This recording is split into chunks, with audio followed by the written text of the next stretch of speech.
Hello everyone, welcome back to our channel. I'm Dr. Swaleha Mujawar and we will be continuing our Psychiatry MCQ series in this lecture.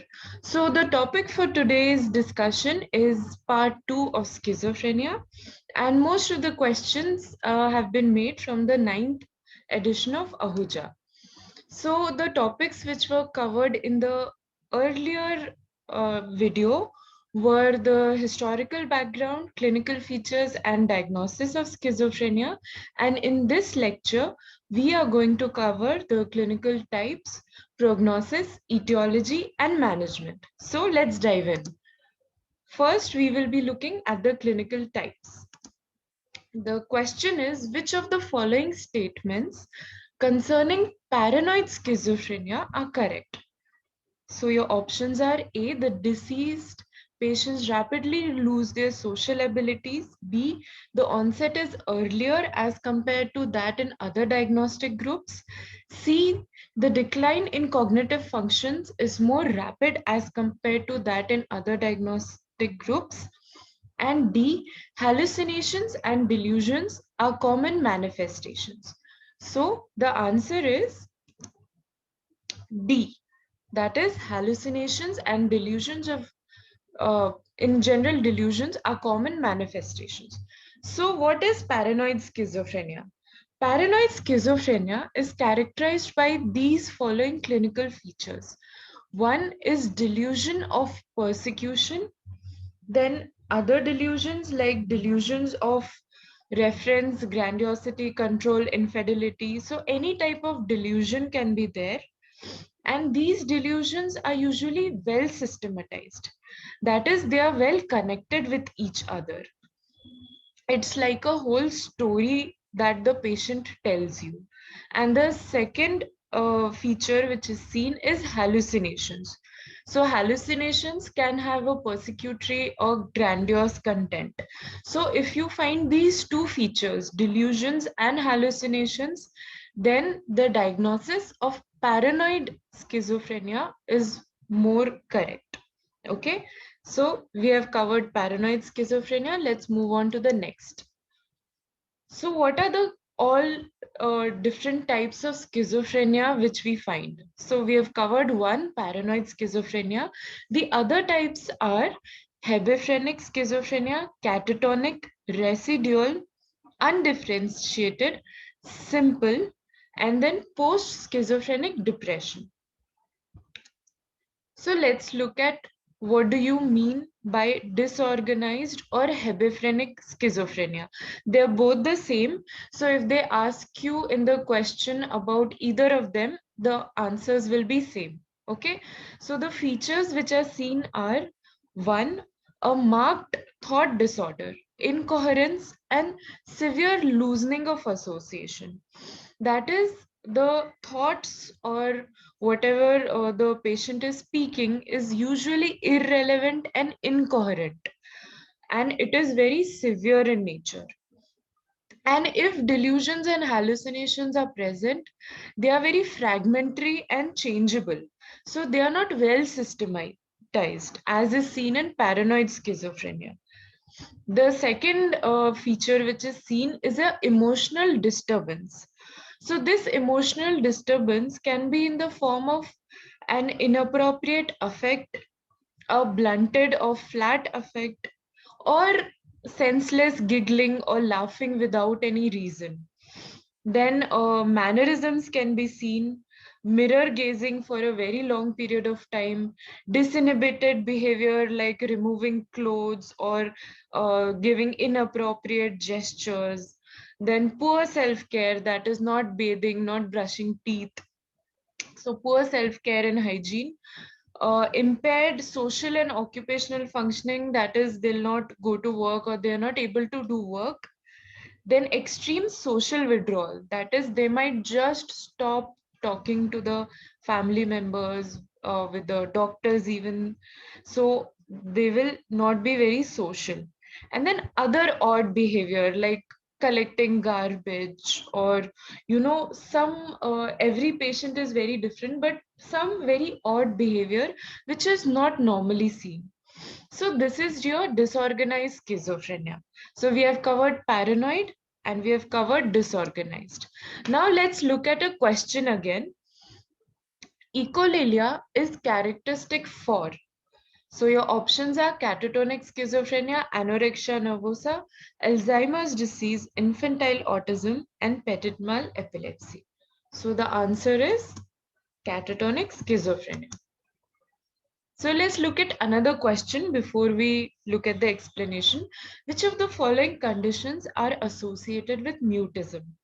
Again, options are alcohol withdrawal, neurosis, catatonic schizophrenia, depression, and Ganser's syndrome.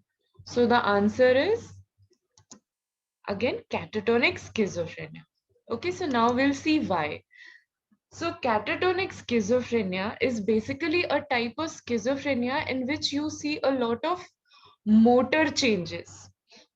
So what are these changes which are seen? One is mutism. Mutism means complete absence of speech. Okay, so that's quite easy. Mutism, this was there in the question. Second feature is rigidity. It is the maintenance of rigid postures against efforts to be moved. So this is your rigidity. Then negativism. Negativism is an apparently motiveless resistance to all commands and attempts to be moved or doing just the opposite of what we are attempting to do. So negativism. Then posturing. Posturing is voluntary assumption of inappropriate and bizarre postures for long period of time. So patient will be in a very uncomfortable position and that position will be maintained for a long time. Next feature is your stupor. Stupor is basically akinesis or no movement along with mutism. But there is evidence of relative preservation of conscious awareness. So stupor is just a little below going into coma. Okay, so there is conscious awareness, but there is no movement and there is no speech. So the sixth feature is your echolalia. Echolalia is basically repeating what the patient hears. So if you say, "What is your name?" the patient will say, "Name, name," or say, "What is your name? What is your name?" So they will just be repeating whatever they are hearing. Echopraxia is repeating the actions which are seen. So echolalia is in the form of speech, echopraxia is in the form of actions. Then a very interesting thing which is seen is waxy flexibility. So in this, parts of the patient's body can be placed in positions that will be again maintained for a very long period of time, even if they are uncomfortable. So the body of the patient is flexible like wax. That is why it is called as waxy flexibility. Your next feature is ambitendency. So ambitendency means the patient is not able to decide if they should do something or not. Like if you ask them to take out the tongue is slightly protruded and then taken back again because they don't know if they want to follow this command or not. So the goal direction is not very clear. This is known as ambitendency.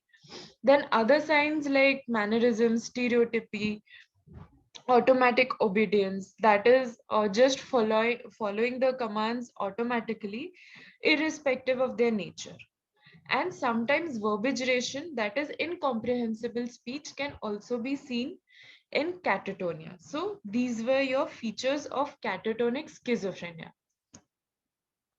Then another type of schizophrenia in which they might ask you questions or MCQs is called as a pseudoneurotic schizophrenia.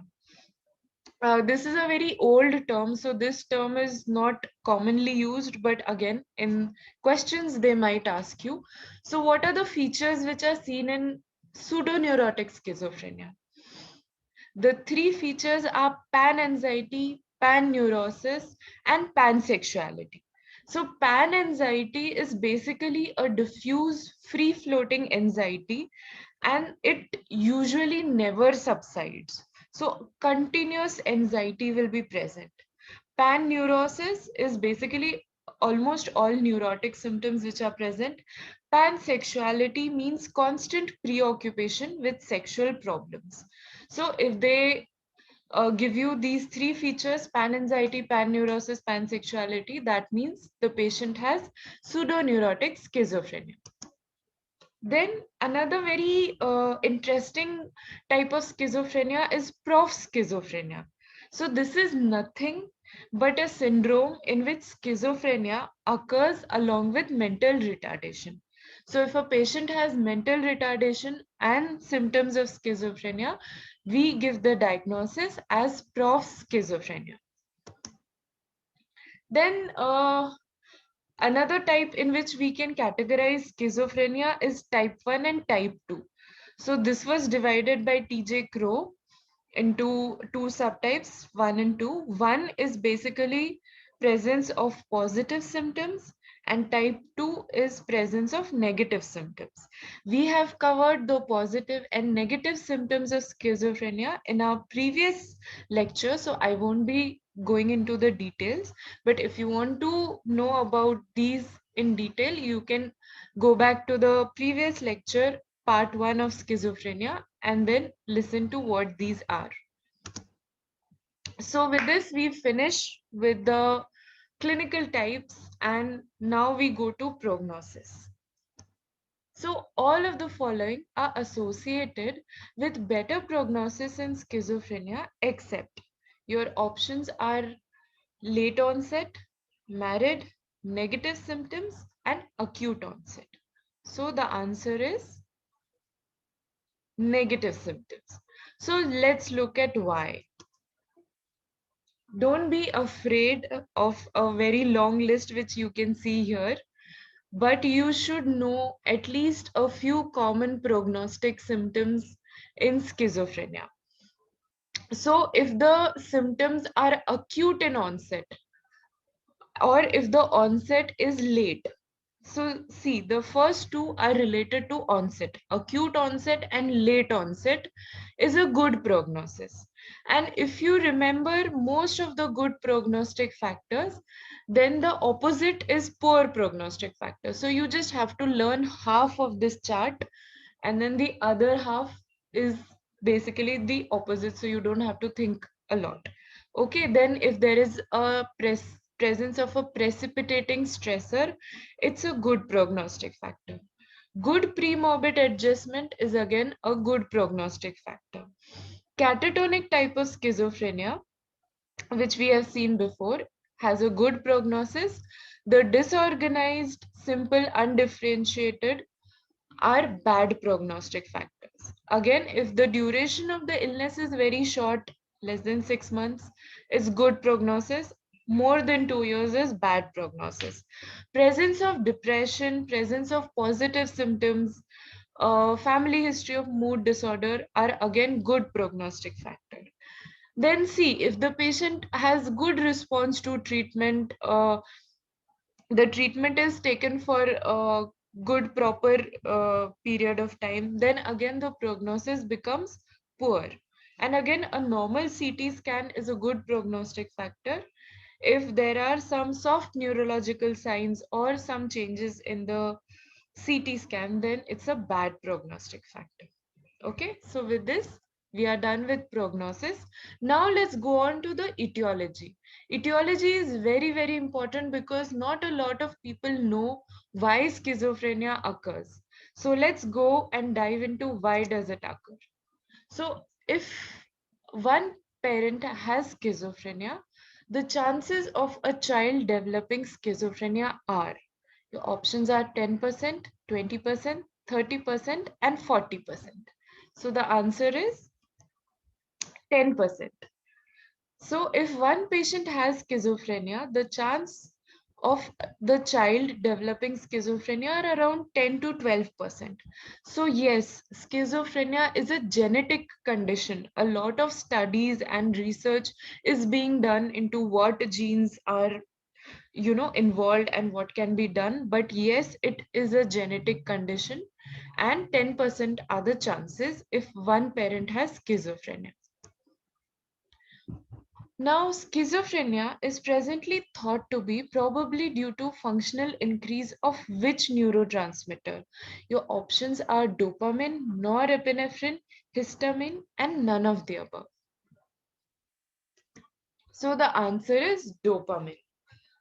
So you should know that in schizophrenia, there is increase in a neurotransmitter which is known as dopamine. This dopamine increase is seen in the postsynaptic receptors, but other neurotransmitters like serotonin, GABA, and acetylcholine are also involved. But the main neurotransmitter which is involved in schizophrenia is dopamine. Okay, let's move on to the next question. Stress vulnerability hypothesis is seen in which illness? Your options are depression, anxiety, schizophrenia, and OCD. So the option is schizophrenia. So I'll just explain to you what the stress vulnerability hypothesis is. We have already seen in the previous question that there is a genetic predisposition in schizophrenia. And this hypothesis says that higher the genetic vulnerability in a person, lesser the environmental stress needed to precipitate. So if the number of relatives having schizophrenia in a patient is high, so the genetic vulnerability will be high and less amount of stress will be required to cause a relapse in that patient. Okay, so uh, a combination of environmental stress and genetic vulnerability, both of these lead to schizophrenia. Now, management. So let's go on to the questions. First question is, the antipsychotic drugs are effective in treating psychosis due to their action on alpha 1 adrenergic receptors, dopaminergic D2 receptors, muscarinic M1 cholinergic receptors, or histaminergic H1 receptor. The answer is dopaminergic receptor. We have seen this in the etiology also, that dopamine is one of the most common and most important neurotransmitter. So that is why the treatment also focuses on dopaminergic receptor, mostly the D2 type of receptor. So it is currently believed that antipsychotic drugs are effective in treating psychosis due to their actions on D2 receptors located in the mesolimbic system.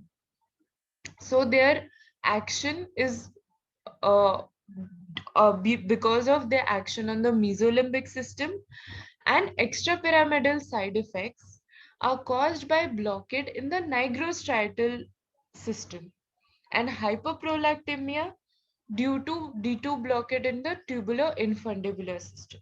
So the drugs, antipsychotics, act on different parts of the brain. So by acting on mesolimbic system, they treat psychosis. By acting on the nigrostriatal system, they cause extrapyramidal side effects. And by acting on the tubuloinfundibular system, they cause hyperprolactemia. So this is your antipsychotic drugs in general. Now, another way in which they can ask you a question is example of a common preparation of depot antipsychotic is all except flupentixol, deconate, flufenazine deconate, risperidone consta, and none of the above. So answer is none of the above, because all of these are long-acting depot preparations. They have asked depot antipsychotics. Okay. So in schizophrenia, a lot of patients don't take medications, or they are not very compliant, not very regular. So we can give long-acting injections, and these long-acting injections are known as depot preparations. So a lot of depot preparations are available. These are flupentixol, flufenazine, and haloperidol. So if deconate is present in their name, then it means it is a long acting or a depot preparation. Okay, so this deconate will give you a hint that it is a long acting preparation. Then olanzapine palmate, pipotiazine palmate, risperidone consta, ziclopenthixol deconate, and paliperidone, all of these are available in depot preparations or long acting preparations. Then next question, an atypical antipsychotic which can cause agranulocytosis and seizures as side effect is clozapine, quetiapine, olanzapine, or risperidone. So the answer is clozapine. So clozapine is a very effective drug. It is in fact given in resistant schizophrenia. However, it can cause agranulocytosis and seizures as a side effect. And agranulocytosis is a very life-threatening situation because it makes the patient vulnerable to infections. So that is why regular WBC or white blood cell counts and neutrophil counts should be done. If the counts are coming low, then this drug should be stopped immediately. And of course, if the patient develops seizures, again, we cannot give this drug. It has to be stopped. Thank you so much for listening. Now we have covered schizophrenia, and I'm hoping to see you in all the other lectures in which we'll cover the remaining types and topics of psychiatry. Thank you so much for listening.